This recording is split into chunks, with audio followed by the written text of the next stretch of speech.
Mr. Speaker, pursuant to Clause 2A1 of Rule 9, I seek recognition to give notice of my intent to raise a question of the privileges of the House.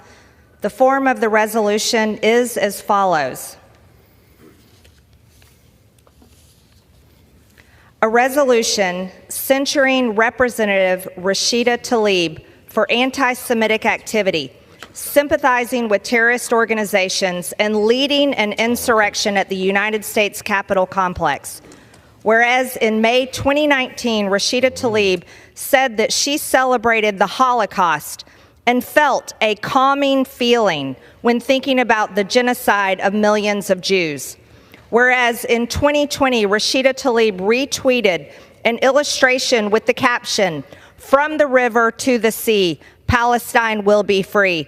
And this Palestine Liberation Organization, PLO slogan, has been adopted by Hamas and calls for the elimination of Israel and death to all Jews. Whereas in September 2020... Why do political censure resolutions stir so much controversy? Let's look at the case of Rep. Rashida Tlaib. The main accusations against Tlaib are intense. First, she was accused of anti-Semitism for comments she made. As a member of the Congressional Progressive Caucus, displayed her disdain for Israel, saying, "You cannot claim to hold progressive values, yet back Israel's apartheid government."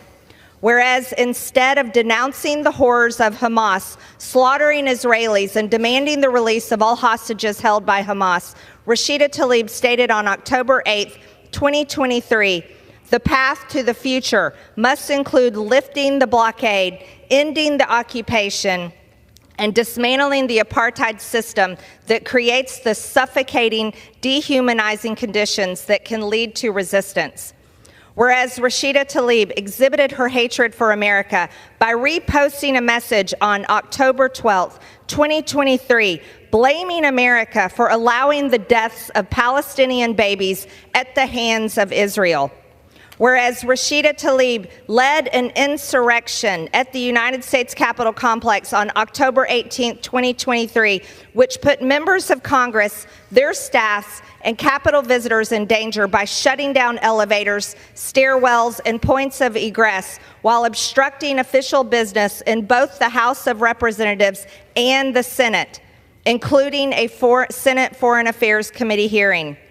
Whereas the insurrection led by Rashida Tlaib was organized by Jewish Voice for Peace, which the Anti-Defamation League calls a radical anti-Israel activist group that advocates for a complete economic, cultural, and academic boycott of the state of Israel. Gaza Hospital, lying about Israel's responsibility for the attack, which United States intelligence agencies said was not perpetrated by Israel. And whereas members of Congress who denounce the United States while praising terrorist organizations are unfit to hold office, now therefore be it resolved that Representative Rashida Tlaib be censured. Representative Rashida Tlaib forthwith present herself in the well of the House of Representatives for the pronouncement of censure, and Representative Rashida Tlaib be censured with the public reading of this resolution by the Speaker.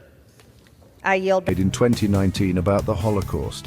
Then there's her retweet of a PLO slogan linked to Hamas calling for Israel's elimination. Next, she was alleged to have led an insurrection at the Capitol on October 18, 2023. This rally, calling for a ceasefire in the Israel-Hamas war, saw Tlaib speaking outside, while 300 protesters were arrested inside. Tlaib was also criticized for her perceived disdain for Israel and for blaming America for deaths in Palestine. Representative Marjorie Taylor Greene introduced the resolution in October 2023, leading to Tlaib's formal censure on November 7th. Tlaib responded, calling the resolution deeply Islamophobic. Now, why does this matter? The censure is symbolic, but it highlights the deep partisan divisions in Congress. Stay tuned for more political insights.